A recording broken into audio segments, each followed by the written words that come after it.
You didn't start a business to answer the same 5 questions every single day. And yet, here you are. You're the fixer, the decider, the human Google Docs where all the answers live.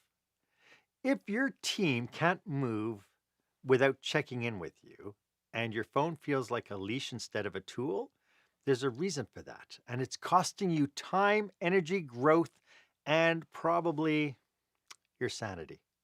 And that's what we're talking about today on Mark Haine Live.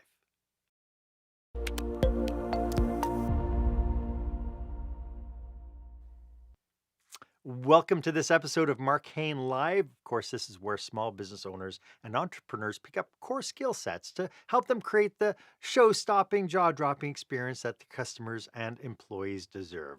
I am your host, customer and employee experience strategist Mark Haine, and I'm so glad you're here with me for this episode today because my guest is Rory Prendergast. And today we are showing business owners how to stop being the bottleneck, escape the daily firefighting, and reclaim 25 to 35 hours a week by systemizing how we make decisions. And actually, those decisions get made in their businesses. Of course, the price of admission today is please make sure you subscribe to this podcast and please make sure you share it with your circle of friends. I'd love to see the business community really kind of supporting what we've been doing since March of 2020. And it's absolutely free. Each and every week, we bring you new content that excites, that stimulates business operations and business owners. So please feel free to make sure you share the episode. Okay, so let me guess. You've tried SOPs, you've written things down, you've hired good people, and maybe you even think, if I just hire one more manager, things will finally get better. And yet, you're still stuck in the weeds. That's because most businesses don't have a systems problem, they have a thinking problem. And that brings us to our question of the day.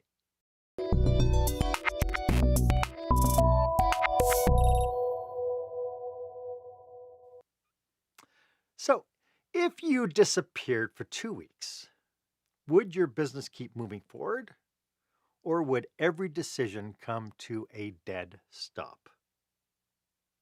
I'd love to know what your thoughts are. Go ahead and share this episode on your favorite social media platform. Hashtag it experienced leadership. Put down your comments and be part of this conversation. As I mentioned, I'm so glad that you're here today because my guest today is Rory Prendergast. And today, Rory, we're going to be talking about something that I don't think we talk about too often. As an introduction, Rory has built and sold 3 multi-million-dollar businesses. He's scaled a franchise across 3 continents in a single year and somehow managed to run his company while sailing across the Atlantic with no phone and no email, which already makes him more relaxed than most owners on a Tuesday afternoon.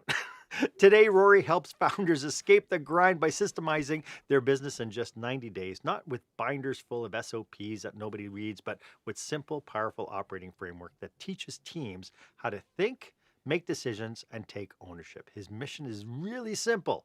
Make bigger lives by building businesses that don't rely on one exhausted human holding everything together. Rory, welcome to the show. It's so great to have you. Mark, thank you so much. It's really, really nice to be here. Yeah, looking forward to talking to you about all this. So maybe before we get into today's topic, could we dig a little bit deeper into how you serve your clients? Who are your clients? What are the outcomes that you typically get when you're working with people? Yeah, so the people that we work with are generally businesses that are usually between 5 to 50 employees. They could be in all kinds of sectors, but we do a lot of work in construction sector and automotive and with professional services and healthcare and that kind of thing. And they're working 60 hours a week. We spend 3 months with them and we get 30 of those hours back for them in general, somewhere between 25 and 30 hours a week back. Then what do they do with that time? They don't go sit on the beach for most of them. It's like using that time then to be able to grow the business or to expand to other locations or sometimes even to start a charity or a different business completely. Wow, yeah, no, and when I first saw the notes for the show today, I'm thinking 25 to 35 hours a week is like, I mean, that's a full-time job that you're saving in It is time. a full-time job. Yeah. And when I talk to people sometimes and I say, I like, do you work 60 hours a week? And they say, like, you mean part-time? Right? Because some Yeah, people are doing way right. more than that, right? Oh yeah. Yeah. Oh, I remember when I was starting off as an entrepreneur. I mean, I was Yeah. putting 80, 85 hours a week easily into my Yeah. business, right?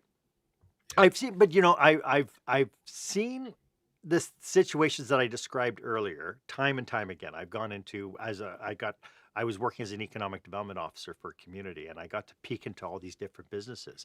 And Mhm. so whether it was a restaurant, a welding shop, a transportation company, the owners and the managers always felt kind of tethered to their business. So when people are tuning in and they feel that they are tethered to their business, like, so I can't leave for a minute without things Yeah. going awry. What's really going on? Yeah, so and that feels impossible, right? When you say, right, I can't leave because things are going to fall apart, and people immediately think, well, okay, my business is different. Like, I definitely can't leave my business. Right. But really, like, what's happening here is that as an owner, you probably started out your business, self-employed, right, and you grew from Right. there. But you just kept that self-employed hat with you all the time, and you never changed the way you operate. And so what's happened is, in general, right, in those businesses, it's like if you think of a bicycle wheel and the owner is the hub of that wheel, and all the spokes then have to come through them. So basically, every nuanced decision, every judgment call, all has to go through them. And then if they hire more people, that's more spokes, and that's more decisions and more questions coming back to them. If they bring on more clients, that's more stuff coming back to them as well. So they end up kind of hitting themselves off a ceiling because everything they have is inside their head. And I guess in some ways, as owners, we do love this idea that when a problem comes up, we can just jump in, we can solve it in 20 seconds, right? Where nobody else can do that, right? We like Hmm. that kind of ego buzz. That's a bit of a challenge. But basically, what it means is we've kept the whole business in our head, and our team doesn't have access to our head. Right. So they can't make those calls. Yeah. But would it be fair to say that there are some owners out there that have this hero complex that they need to validate their existence by having people come to them and say, "Boss, boss, boss, I need you." Yeah, and they have. I guess there's people that are happy to do that. They probably won't Mhm. admit it, but for most people, there's a bit of a love hate about that because yeah, you get a bit of a buzz out of it, but you know it's destroying your life at the same time. Yeah, yeah, yeah. And so for the people who are tuning in, like, to your point, I don't think anybody wakes up one day and says, "Oh my goodness, I'm the cause of all my angst." Mm. What are some of the warning signs that an owner might have become the bottleneck to their business now? Yeah. So I think like one of the first ones and clearest one for me is like that 60 plus hours a week, right? We think that's normal. It definitely does not have to be normal. An inability to get to work on the business, right? To get on that strategic stuff, to grow the business and that kind of thing, because you're just too caught up in the day to day. Another one might be that you're the one that every customer wants to talk to, right? So they have your number or they have your name, even though it's a different name above the door. Um, and I think the most frustrating one for people is, they've got like 10 employees and they're just so frustrated that those employees keep coming back and asking the same question day in and day out with just a tiny little nuance to it. Mm. And they just they just full up of that. And that's kind of what's taking their time every single day. And it stops them doing all those other things and working on the business. I can't help but wonder how much of that is based on kind of the cultural trust system internally versus systems in general? Is it because trust is low and people are just afraid to make a mistake that they're feeling they need to do this, or is it just an Yeah. empowerment issue? I think it's a more an empowerment issue. I think what happens when the word trust comes up in my conversations with owners, it's more that the business owner is going to say, I can't trust my team to do that. Not because they're bad people or anything like that, but it's just that they feel like they don't have all the information to be able to make it. So here's one thing that people say to me a lot. Like a lot of the decisions I make in my business are common sense. I'm the only one that seems to have the common sense. My team doesn't seem to have it. And there's a Mm, reason behind that. Right. yes. And So so, yeah, go ahead. Well, I was just going to say, like the what I when I hear that, like what's happening there is it's common sense to you because you see all the elements in the business, right? You see the cash flow, you see the Google reviews, you see all those little elements, right? Whereas most of the time, your team just sees the one thing they're working on, and so Right. they can't have the common sense that you have because they don't see everything. Mm. And so, unless you're there coaching in some form or fashion, they're never going to pick that up. True, yeah, and even if a lot of business owners, when they realize they have that problem, they try and communicate that to people all the time, but Right. they communicate it in a way that's okay. When we had this problem today, this is how I thought about it. We had that problem yesterday, that's how I thought about it. And so it's all little instances, and those instances never really crop up again exactly the same way. So it's Right. very hard for a team to be able to pick that up and learn that and be able to use that to make decisions. It happens sometimes Mhm. by osmosis when somebody's been with you 15 years, but that's way too long, obviously. Yeah.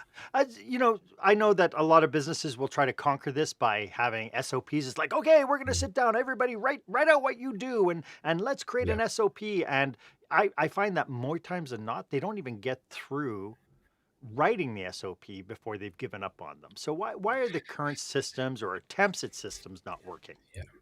Yeah. So yeah, that's most people go to SOPs first, as you say, right? That's their first protocol. So the problems with that is the first thing is there's like way if you try and just document everything, there's just way too much to document. You're going to end up Hmm. with a 300-page book or a 500-page book or whatever it is that really is not user friendly, right? Right. So that's the main thing. But the second thing is that people just don't follow the systems because they find it easier to go back to the boss and just ask them the question, Hmm. right? So even if they do manage to get SOPs operating, it usually lasts somewhere between 3 and 6 weeks, and then everybody reverts back to the easier way of doing things. So you've got to have a system in place to make sure that if you're using SOPs, those SOPs are actually being used every single day with an accountability and measurement system. Hmm. I do know that a lot of people, they go through, they get through these phases of frustration. It's like, oh, if I could just fire everybody and start over, things would be different. Or if I could just hire someone like me. Why Mm. is this line of thinking? Why is this a huge myth in business? Okay, I think it's a natural way of thinking, right? Because if you could hire somebody like me, right, a lot of the people I'm talking to say, like, can I clone myself, right? Yeah. And they're surprised when I say you actually can, right? But um, the problem with just hiring, get rid of everybody and hiring a new batch of people is like those people still don't know how you think, right? They Right. still don't have all those elements in the business, and they're still not going to have that common sense. So it doesn't really matter just changing the people. It's rarely about the people, right? There might be one or two people in there that are not a great fit, but it's rarely about the whole team or changing the whole team. But Mhm. cloning, that's an interesting thought.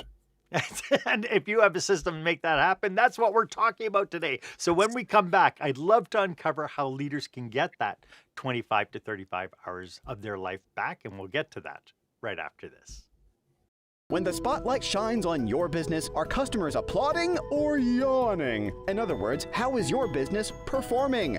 Make your business a star with the new book, Lights, Camera, Action, Business Operational Excellence Through the Lens of Live Theater by Marc Haine. Marc uses his business and acting experience to help you see your business like a live show so you can create a performance your customers will never forget. Buy Lights, Camera, Action today at your favorite online retailer or directly at markhaine.com.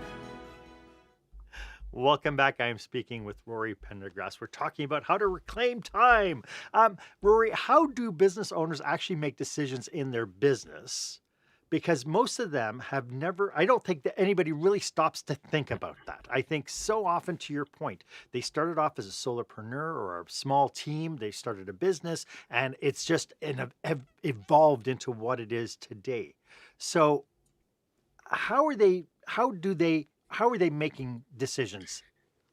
Yeah, it's a really good question. And it's for the business owner themselves, it's almost an impossible question to answer on your own, right? Hmm. Because we've built up over time a framework for making decisions, but it's way back here. It's like in your subconscious, right? It's not Yeah. in the front of your brain, right? And what happens there, and I'm sure you felt this, I felt this, and nearly every other business owner I've spoken to, is that as you build up a level of experience, you get this feeling that I've got an instinct for this. when a problem happens, or I could spot something with the customer way before anybody sees anything, and I can just deal with it, right? It's just like this instinct. And here's the major challenge with that.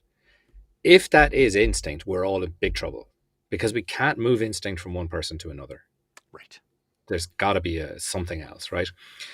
So, the way I see this is that over that period of time, over the 10 years we've had our business or the 5 years or whatever it is, yes, we have built up a certain amount of instinct in there, but really what we've created for ourselves is a framework for making decisions, right? Again, that sits right back here in your subconscious. So if I say to you, what's your framework? You can't answer that. I know you can't. Like when we sit down with clients and we ask them questions, we know they can't answer them. We've just got to start there and then work our way around, right? But here's what I liken it, and hopefully this will explain it to people. So I liken it to a scales, right? So problem comes in with a customer, let's say, and you have in the back of your head, you've got the scales. And you've certain elements that you balance on those scales, right? You've got your Google reviews. You've got actually, that would be a really good customer. They could bring us a lot more customers if we actually solve this problem. You've got the margin that you have on that customer. You've got maybe that customer is a total pain in the ass, right? And so all these things have been balanced up. And when that scales falls into balance, the answer comes out, right? But you do that in nanoseconds in your head, and that's why it feels like instinct. Does that make sense? Yes, yes, yes, yes. And so is that something then that the staff aren't trained to do? Is that what the challenge is? It's basically how to think in the business, and the staff have never been trained how to do that, and they can't ever Right. been trained to do that unless, is what I say to people, unless we actually extract that scales out of your brain, build it outside your head, and then teach your team how to use it. Hmm. And when I say that to people, I say, like, what would happen if we were able to do that? Because they think it's not possible for a start, so it's okay to play around with it, right? I say, what would happen if we did that? And they go, oh man, like, then That I would be wouldn't have had to make magical. this call today. It would be magical, yeah. And that would give me, I would only have to work a day a week or 2 days a week or whatever it is, right? So that's really the answer. I think I've forgotten the question you asked me, but I think it was how do business owners make decisions? Yes. That's really kind of how we do it using that kind of scales. And so if the real issue then isn't like having things written down, SOPs and Mm. value systems and missions and visions on the wall, um, what's the first thing owners need to do in order then to extract this information from their head so the business can basically start running without them? Yeah. So I think one of the first things they do is they need to get some help from somebody else, right? Doesn't have to be me, but somebody has to Yeah. help them, right? Your coach or whatever it is, right? Because Mhm. you can't see this for yourself, right? So if you think about how you make a decision, if I, like, let's use me as an example, if I think about how I Right. make a decision, so much stuff is happening automatically and subconsciously that I skip steps in my head if I'm trying to write it down. I just jump from one Right. to the other, right? So you need somebody else to be able to challenge all that. Somebody who doesn't know your business, doesn't know you, and can take that stuff and actually make that work. So what we do then is sit with them and use a process, our extraction process, for actually asking the right questions to be able to download everything from their brain. And we're going to end up with a couple of 100 pages of stuff, right? That in itself is not workable. We have to condense that down into a very simple framework that we can fit on one page that we can actually teach the team how to use. Wow. Like that sounds huge. That sounds like a really daunting process, but you say that you do this Yeah, relatively in a short amount of time. it does sound like a daunting process, right? So, Mhm. and the thing is, like when we're talking to people, they're saying, "Oh, and I've got to prepare all this stuff, and how am I going to know everything that you need to know?" Right? But that's where I say, okay, don't prepare anything, just like sit and let us deal with it, right? Because through the process we use for extraction, which is really just asking questions with a little bit of Mhm. psychology behind it and that kind of thing, and having the experience of having built thousands of these before, we're able to kind of dig around in the back of your brain, extract all that information, and then be able to look at the team and say, okay, what are the elements here that are critically important? What are the elements that sit on that scales, if you want to think about it like that? What things do we put on that scales when we make decisions? Right. And we can 99% of the time get that down onto one page for the team. Wow. And I know it sounds crazy, right? I know this sounds Yeah. crazy, but So I use this example. Could I share this example about how we Sure, were working please. with somebody? Yeah, because Yeah. just like so, I was working with this a client of ours called Eric, right? And Eric was doing, I think it was like 67 hours a week, and his problem was that like he wanted to grow the business, he wanted to expand to new locations, but every time he sat down to do something, somebody walked into his office, texted him, called him, or emailed him saying, "We've got a problem with this customer. We don't have the materials for that. How do we price this? The customer wants a discount, whatever it is," right? So we built Eric's decision making framework for him. And I showed it to him. And Eric said to me, "Rory, that is not going to work in my business." And I said, "Why is that, Eric?" He said, "Because like my guys don't care. Like they come in here 9 to 5. They want to go home then and they want to have a beer afterwards. They're probably going to shut down at like 4:59, right?" So I said, I had to put a bet on with him. I said, "Okay, we put a bet on. And if this doesn't work, then I'm going to give you all your money back." So he said, "Okay." So what he did was he put that on the outside of his office door and he told his team that nobody comes into my office, texts me, rings me, or asks me a question until they've read that first. And then they come and tell me what they're going to do, what decision they're going to make themselves, right? So he said to me, right, "I'll try this for a month," right? Yeah. So 4 days later, I got this call from Eric and I went, "Oh no, like this is messed up, right? I got to lose the bet." Okay. And he said, "Rory, you're not going to believe this. I've told the guys to stop coming back to my office because every time they came in with a decision after going through the framework, it was about 90 to 95% of what I would have done in the same situation." So I stopped them coming in. Now he went from those 67 hours a week down to 6. Wow. So he comes in 2 days a week now. He spends about, I think it's like 12, 15 hours in total roaming around the business, but he works 6 hours. Right now, just Amazing. because I'm not promising that to people, right? I'm No, promising no, we're getting no. you down to 6 hours, but just Yeah. that just kind of shows the power of that framework. And also, I also say that to be honest, just to illustrate that, look, you might say, "Okay, this is never going to work for my business," but just like Eric did, he didn't believe it, but tried it out and saw what happened. Fascinating. Could you let everybody know how they can get in touch with you? I have a sneaking suspicion that would resonate with a lot of the audience. Yeah, so RoryPrendergast.com. So it's RORY Prendergast.com is my website. So you can get me on there and drop us an email. I think that you have in the show notes as well, we've got a little audit that we're going to give people as well, where they can actually take an audit to if you don't know what the next step is for your system, that will help you identify what the next step would be for you. Lovely. Thank you for sharing that. So can you walk us through, you said it's a 3-step process that Mm. helps owners stopping the bottlenecks. Can you walk us through that process? Yeah, sure. So I guess we talked about SOPs, not being the solution, but they're part of a solution at the same time, right? Right. So the first piece is building this decision making framework for the team, and that generally will solve about 80% of the problems that are going to be solved, right? And one of my clients said to me one day that I hadn't thought of this, but one of my clients said to me, "Oh, Rory, I get it. So this is how to think in my business." Right. So that's what the framework does. It teaches people how to think in the business. Okay. So that is step one, right? The next thing we need is we also do need some SOPs, right? But the way we look at SOPs, like my focus is always on the owner, right? When I think about systems, I think, okay, what needs to be happening here in order for the owner not to be here, right? That's for me what systemizing is about, right? And so when we come to systems, we want to look at the process mapping and SOPs, but we want to do it in a way that we've built the framework and now we're going to look at the business as a whole and try and identify what are the critical processes that need to be built so that that business owner can be free. So not what are the easy ones to build, what are the ones we like to build, what are the ones that will build freedom from the owner, right? So that takes a lot less time and there's a lot less of them. So that automatically we can do quite quickly. Then there's this challenge that if I was Harry Potter today, Mark, and I'm saying, okay, I'm going to do this for you now, and I'm going to extract your decision-making framework from your brain, and I'm going to build out the processes that you need, and we're going to give them to your team today, and then your team are going to be able to run with that, and they're going to love it, right? So let's say we just did that.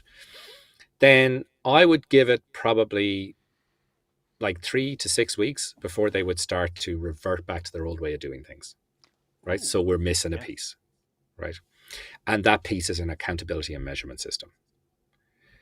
So we build an accountability and measurement system that gives you the confidence to know that everything is being done by the right person, the right way, with the right result for your client and for your bottom line. Because without that, you can't step away. Without that confidence, does that make sense? That makes perfect sense. So basically, Again, there are the 3 steps. Yeah, it's also trust building, right? That accountability part is the trust absolutely. building Yeah, side. Yeah. yeah. And here's the thing about accountability as well. Most of the time, when we think about accountability, we're thinking about, like people filling in checklists and pushing like down on our team, right? Right. And that none of us really want to do that, right? That kind of micromanagement. And none of our team want that either. So we want to do accountability a different way, where the team actually raises up to actually want this and they hold themselves accountable rather than you having to come and push on them all the time. I imagine that the team just gets lit when they're given this Mm. opportunity. Yeah. Yeah. So like when, if you take that example of Eric, we talked about Mhm. earlier on, where he was saying, okay, now my team, they're not those kind of guys. They're not going to get it. But like in his words, he said, okay, my team really stepped up. And then 2 of my team stepped up even further. And they Wow. became then the people that they report to him now, and everybody else reports to them.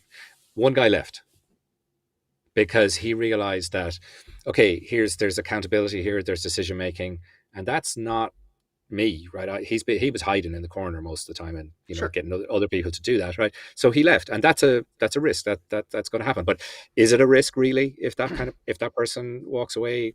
Not really, I think. Hmm. But the other thing that happens as well is then, usually after people do this, their business starts to grow. They need to recruit, and if you take this framework in your recruitment process, and I mean metaphorically, right? I'm not walking around with a placard outside with it, right?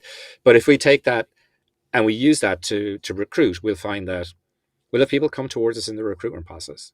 They'll see that and they go, that's not for me, right? Right. But then you've got a guy maybe or a girl who's working in another company, not looking for another role, but sees that and goes, I'd much rather work over there, right? Yeah. And that's where you start to have that magnet where you attract the right people, and you kind of, the other polarity then repels the wrong people away from you. Yeah. I have not met people too often who don't enjoy the autonomy of being in control of how and what they do. Mm-hmm. And Yeah. so this to me sounds thrilling. Like if we can get people into doing this, because to your point, Mm. you'll always have the owners and managers going, no, you don't understand. I work with a bunch of mechanics and nobody won. No, right? And there's always that excuse, right? Yeah. They're in their own little bubble, they have their own blinders on, and they think what they're experiencing, nobody else is Mm. experiencing. Yeah, and especially we see that around, as you say, mechanics, around construction, Hmm. those kind of trade orientated businesses. But you do see it everywhere as well. And Sure. I think if we just gave, as owners, if we gave our team a little bit more credit and just gave them the opportunity to be able to make decisions in the right way, not the way we think will Right. work, Right. then everybody would be happier, right? And that's where we get to make bigger lives, right? Yeah. Obviously, you're speaking to the choir, speaking to me about this, because I do believe that everybody comes on board. We vet people to be the best. And even when we hire somebody brand spanking new, we're excited. It's like, oh my Mm. goodness, I just hired Jim. I can't believe, like, Jim brings so Yeah, much capacity. And then 3 months yeah, later, it's like, I don't know what happened to Jim. Like, I thought he yeah, could do this and this and this and yeah, this. And he probably could. But our existing systems and our existing management style yeah. kind of probably just quashed poor Jim. Yeah, so that happens. And here's the other thing, though, that sometimes the other thing happens, that we hire Jim and we bring Jim in, we're excited for him, he starts, everything's great, and then we just wonder, like, is Jim really the guy? And then Mm, 3 months have passed, and you go, oh, I'll give him another couple of months, and then, oh, all right, yeah, I think I'll give him another little while, and if I let him go now, then I have to go hiring again. And the next thing, exactly. like two years in, and Jim is the wrong guy, but you had no way to measure that, right? And so you're stuck Right. with Jim now, right? And Jim is stuck with you. Okay, fantastic. But if you had a system in place and Jim comes in, you could probably see in 2 weeks, 3 weeks, Jim can run the system or he can't, Yes, and then that's what makes the difference. I love that. I'm super, super curious about your Mm. one-page framework. Um, Hmm. when you say you bring it all down to one page, what is that? What is contained in that one page that makes it so magical? Excuse me. Yeah, so it's a difficult question to answer because every single framework we do for everybody is completely different, right? So if I'm working with a, general contractor construction company who's got like 20 employees and they do new builds and we finish with them and then we go to another general contracting company who does new builds with 20 employees, the framework's completely different, right? Because the owners are different, they make decisions in a different way, right? Does that make sense? Yes, But yes. there are certain things that when it comes to making decisions for all of us, that we've brought some of them from childhood, right? Yeah, You know, yeah. values that we bring, principles that we bring, that kind of thing. A lot of it from mistakes we made 7 years ago, right? Some of it from successes we had 5 years ago. Some of it that we copied from somebody else, something that we read in a book, right? And what we need to do as part of this is to actually filter down to figure out like what are the, let's say, 7 to 10 important principles that really matter for you in your business, right? Mm. And how you make decisions. And this is where it's really hard for an owner to filter those down. The other thing about that is they have got to mean the same to Mark as they mean to Rory as they mean to Jim, right? So it's not like values like you see on, the big accounting firms or something like that, Mhm. integrity. Because integrity means something to me, means something else to Jimmy, right? Yeah. So we've got to really nail these down to something very specific that becomes a tool like for making decisions. So this framework has to be a toolbox that you walk around with for making decisions. So principles are one element. We also want to look at what we promise our customers, right? And when I say, okay, what do we promise our customer? I hear these fantastic proposals of what we promise our customer. And I'm actually looking for the lowest common denominator. What's the minimum that you're going to promise every single customer? That's what I want to Mm. know. Because it's all great to make those promises, but those promises come at a cost as well, right? Sure. And you as the business owner, you know that, right? But you don't talk about that to your team, or you don't put that on your website, right? So the framework is an internal document. It says some things that you don't really want other people to know outside the business, right? And so this is where the scales start to happen, where we're saying, okay, yeah, we want customer satisfaction, but there's a cost, right? And you've got to be able to balance that on the scales. We've got those principles, but sometimes that's going to mean we're going to lose customer if we actually implement that principle, So one of the principles for us, for example, and I've just before this call used it, was like tell the truth and risk the consequences. So I had Mm. to call this guy and say something to him, who's a client, thinking, he's probably going to leave us. But that's one of our principles. That's what we have to do. Is one of my team members called me and said, okay, you need to ring this guy and tell him this because we know that's a principle, right? So they're some of the things. Other things I won't get into because they're difficult to explain. We use like regulators for the financial part of the decision, various different things like that. So Yeah, it's interesting. As you were saying that, I was flashing back to times when I'd be talking with somebody and they say, "Well, let me just talk to your boss," right? And yeah. they would defer, and knowing full well that once they got my boss on the line because he wanted to keep the business or whatever, that Mm, they were able to get more from him than what we were empowered to do. And I yes. see this time and time again. I see it in telecommunications when I'm talking to them and I say, you know what? Mm, My contract is over now. I'm going to be looking at what's your best deal? Right. And they yeah. said, oh, we could do this and this. And then I call a competitor and I come back, well, they're going to do this. Oh, no, we can't match that. I said, are you sure? Because I'm giving you a chance to save this business before I move on. No, no, we got, and then I change. And then like a week and a Yeah. half later, I get a call from some higher Yeah. up saying, we really loved having you as a loyal customer. We're willing to offer you something. It's like, why didn't you let your staff do that? Oh, well, we Yeah. can't entrust that to everybody. Yeah. And it's like, well, Yeah. too little, too late. Too little, too late. Exactly. Exactly. Yeah. so, And so, I okay, in that case, they've lost a bit of business, but like the business owner's losing his life, right? right, They don't get to spend time with their kids, with their wives. They don't get to go on right. holidays without having the phone all the time. That's the other thing that happens is, if we get calls from people that saying, I've been away on vacation for 2 weeks now, and I've had 2 phone calls. I usually Yeah, have about 12 a day. And yeah. that's life changing. Sure it is, because now actually the phone calls actually mean something because now Hmm. it's a 911 situation. This is Yeah. this is integrally important based on the framework that you've set aside. Exactly. Yeah. And because of that, it's like, if I do get a call, I know it's important. I know it's not going to be just another wishy-washy question that I'm just going to have to answer and people are just being lazy. Yeah, exactly. Yeah. I love this. I think this is really magical. And of course, they can go onto your website and get more information. They can run through the audit that we're going to put in the show notes. We can run through the audit. Yeah. I'd like to get into some of kind of the challenges. My fear is somebody will trip over this episode. They'll see something and go, "Oh, this sounds really good. I'm going to do this." And then it becomes like the policy of the month. And because of that, it becomes wishy-washy and diluted. I'd love Yeah. to get into some cautionaries and some pitfalls people should be aware Mm. of, and we'll get to Yeah. that right after this. When you're delivering an important speech to a huge audience, it's easy to lose your place or go way over time. Give yourself an advantage with the Pro Speaker Presentation Speech Timer app. No more checking your watch or calling for time. The Pro Speaker Presentation Speech Timer app keeps you on track with easy-to-see timers, even changing color for visual prompts during your speech. And you can set audio cues to practice, or set it to vibrate so you don't even have to look. Be the pro you know you are. Download the app at speakerpresentationtimer.com. Welcome back. If this conversation is resonating with you, it's usually because you're responsible for helping people lead better, work smarter, and stop burning themselves out in the process. So Rory and I spend our time working with leadership teams just like yours who don't need more motivation. They just need clarity, better decision-making, and practical systems that their people can actually use. So if you're designing an experience, an offsite, a retreat, conference, or a leadership program, and you're looking for some help, you're looking for content that helps create real operational change, not just, good notes and warm applause, we'd love to connect.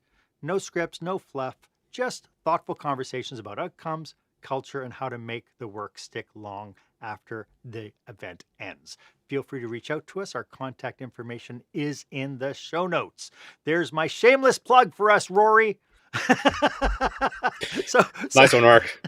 So Rory, what changes first when teams are truly empowered to decide on their own? What will leaders notice first? Yeah, it's a really good question. So generally, when we're working with people over a 3 month, we kind of set a 3 month framework to get this done. So we're all accountable on both sides, right? We just get it done and move on, instead of having this rolling thing that never actually finishes, right? So in the first month, what we do is we get that framework built, right? So we extract the information, and then at the back end, we don't give homework to our clients. We actually do all the work in the background to actually build that one-page framework. Now, once we have that, right, we've got pretty much the keys of the kingdom. There's a few more things that need to be done.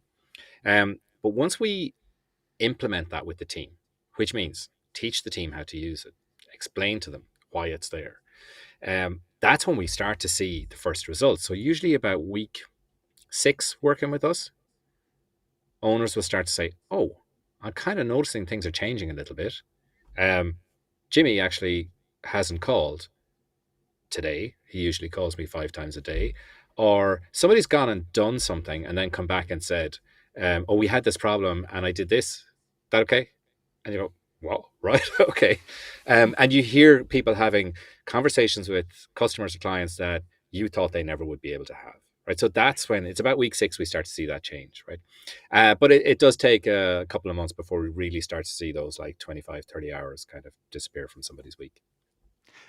A lot of people I deal with are solopreneurs that are now kind of scaling up. They're bringing their first couple of employees on board. Is there anything they should be looking out for? Because, of course, they're still in solopreneur mode. What can they do as they start considering, okay, maybe now I need some help. I need to bring 1 or 2 people on board. Is there something in the evolution they need to consider?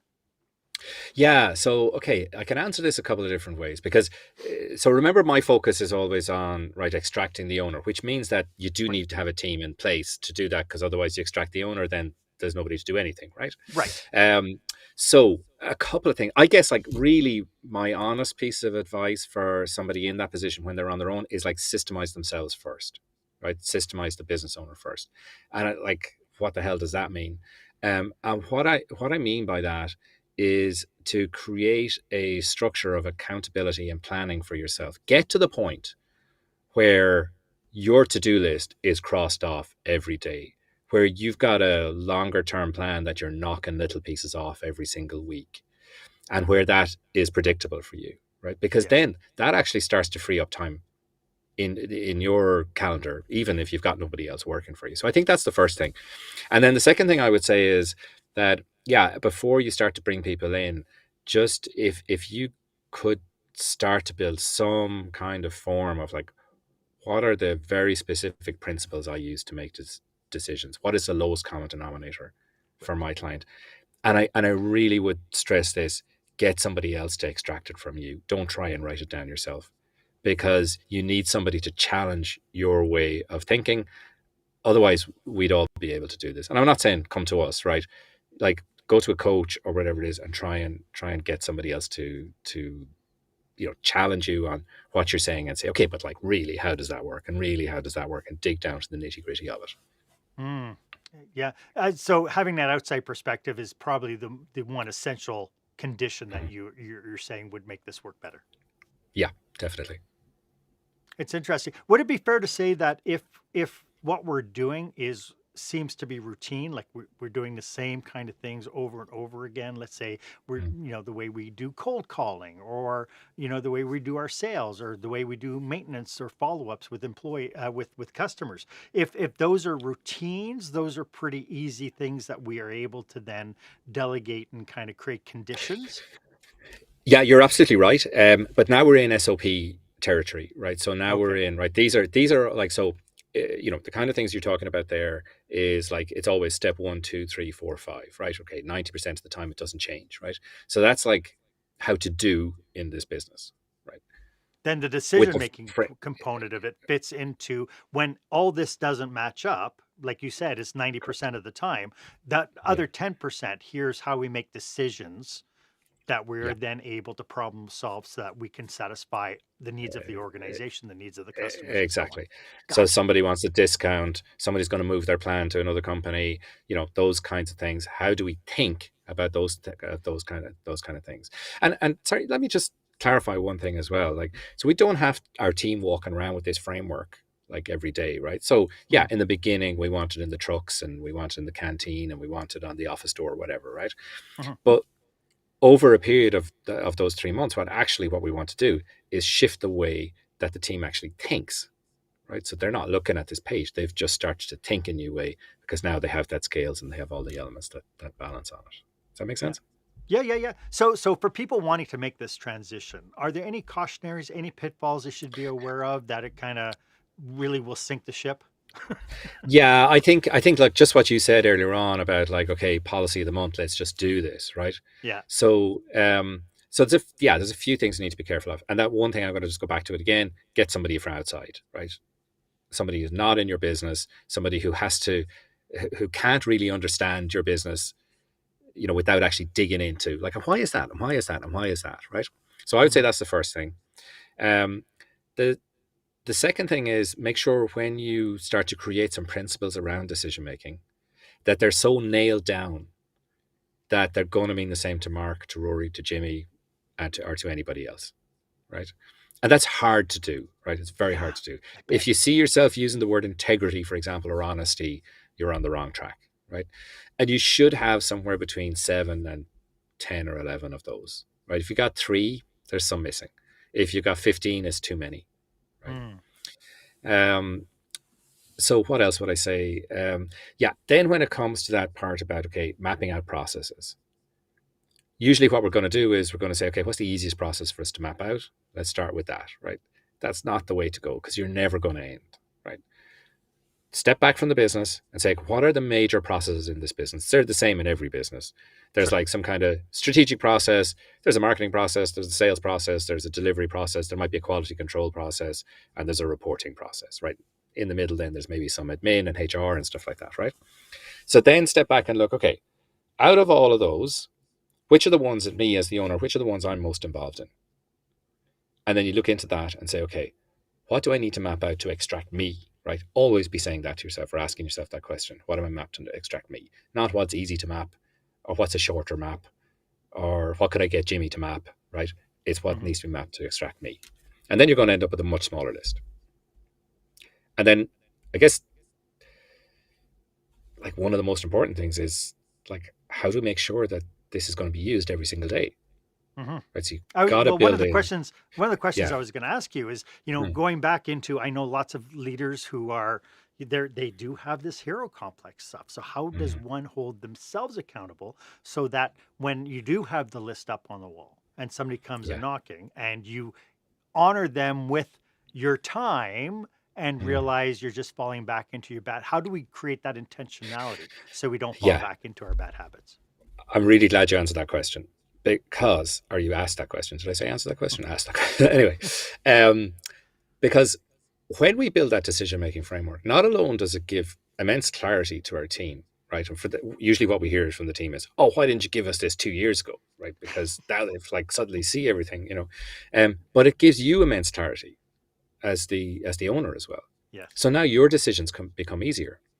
So it sometimes happens that, if we have a group call and we've got a client who's like done their framework, their team are using it and all that kind of thing, and they come with an issue onto one of our calls, and they're just, they're asking a question about like what recruitment or something. And I'll often say to them, okay, Mark, pull out your 1 page framework, put it out in front of you. And now, instead of asking me the question, ask that question to the framework. And because it's their decision making framework that's like laid bare in front of them, they go, oh, now I see. Right. So that's, we talked about, you were asking like what makes it, what keeps the business owner accountable to using the Hmm. framework with the team.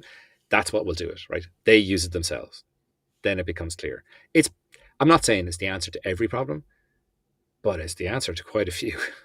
Well, yeah, because I always felt that when we try to change culture, I've seen it time and time again where a crisis will lead the managers and the owners back into their old behavior. So I love that if there's some pinnacle to help reroute them into the purpose of what we did 3 months ago, 4 months ago, to help keep that, to keep them accountable and self accountable by Yeah. doing that. I think that's a brilliant resource.